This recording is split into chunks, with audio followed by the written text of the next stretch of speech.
काफ़ी बड़े-बड़े ख्वाब थे, मेरा भी इस तरह ही ख्वाब था कि मैं भी अपना एक बिज़नेस स्टार्ट करूँ।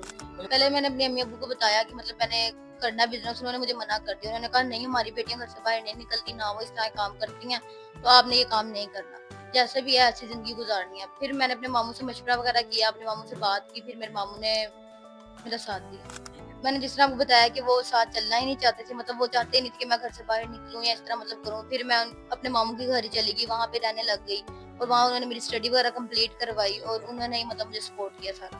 कॉल सेंटर से रिलेटेड मैंने थोड़े से कोर्सेज़ वगैरह किए हैं, क्योंकि मैंने कॉल सेंटर ही भी सोच लिया कि मैंने कंटिन्यू करना है। फिर मैंने स्टार्ट की। ये घर, गाड़ी, सारे एक्सपेंस वगैरह जो हैं वो मैं खुद इसके सारे देखती हूँ और जो लड़कियाँ मैंने रखी हुई हैं उनको सैलरीज़ वगैरह देती हूँ और मतलब सारा अल्लाह का शुक्र है अच्छा चल जाता है। लाखों रुपए में कमाती हूँ, हज़ारों में नहीं। एक और मैं इससे रिलेटेड बिज़नेस स्टार्ट करना चाहती हूँ बाहर के ममालिक में। मैं अभी रिसेंटली दुबई से होके आई हूँ, उससे पहले मैं यूरोप से होके आई हूँ। तो मैं यही चाहती हूँ कि ऐसा हो मेरे साथ पार्टनर जो मतलब मेरे दूसरे बिज़नेस को सँभाले और मैं यहाँ पे पाकिस्तान में सँभालूँ।